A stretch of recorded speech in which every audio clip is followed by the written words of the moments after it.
আসসালামু আলাইকুম everyone, welcome back to my channel. অনেক দিন পরে তাসনুভার চ্যানেলে একটি বড় ভিডিও নিয়ে আসার সুযোগ পেলাম। আসলে দুইটা বাচ্চা সেম বয়সী হওয়ার কারণে আমার অবস্থাতে আসলে সারাদিন কেমনে যায় সেটা আপনাদেরকে মুখে বলে বা ভিডিও করে দেখিয়ে প্রমাণ করতে পারবো না। এই জন্য চুপই থাকলাম, আর কিছুই বলছি না। তো সব কিছু সামলিয়ে নিজের একটা পেজ চালাই, তারপর একটা ইউটিউব চ্যানেল চালাই। সব সামলিয়ে মনে করেন এই চ্যানেলে আমি সেইভাবে আর সময়ই দিতে পারি না। তো তার মধ্য দিয়ে আজকে ভাবলাম একটি ভিডিও আপনাদের জন্য করেই ফেলি। তো এই যে এখন যেহেতু শীত পড়ে গেছে, এখন সব জায়গাতেই হচ্ছে টুকটাক মাহফিল হতে শুরু হয়ে গিয়েছে। তো সেভাবেই আজকে আমরা একটা মাহফিলে গিয়েছিলাম আমাদের দুই বাচ্চাকে নিয়ে। আসলে তাসনুভাকে অনেক দিন হলো কোনো খেলাধুলায় কিনে দেওয়া হয় না, তো ভাবলাম আজকে এখান থেকে একটা কিছু ওকে কিনে দিব।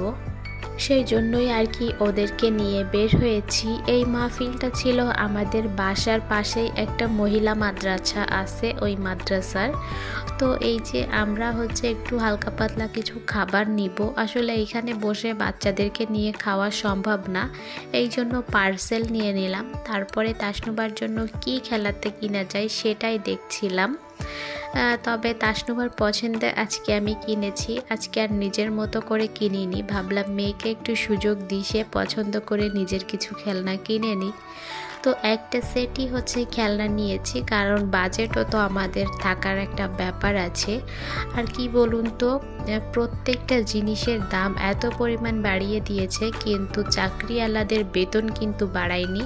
তাহলে জিনিসের দাম যদি বাড়ে, আমরা বেতন না বাড়ালে কি করে কি জিনিসগুলো ক্রয় করব।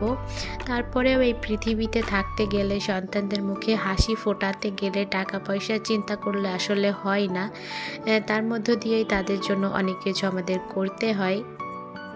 তো তাসনুবার তো আসলে টুকটাক মোটামুটি সব ধরনের খেলাটাই আছে। তো এই ঘরটা দেখে আমার পছন্দ হয়েছে, তারপরে মেয়েকেও জিজ্ঞাসা করার পর সে এটা নিতে রাজি হয়ে গেছে। এই জন্য তাকে এইটা কিনে দিয়েছি। দাম কিন্তু ভালোই নিয়েছিল। বেশ অনেক কয়দিন পরে নিজের একটা নতুন খেলাটা পেয়ে আমার মেয়ে তো খুবই খুশি। আর মোহাম্মদ নিয়ে বারবার টানাটানি করছিল, তাসনুভা তো দিতেই চাচ্ছিল না। পরে তাকে বুঝিয়েছি যে তোমার খেলাটা ভাইয়াকে দিবা, তাহলে বড় হয়েও তোমাকে ওর খেলাটা ধরতে দিবে। তারপরে মেয়ে আমার বুঝেছে।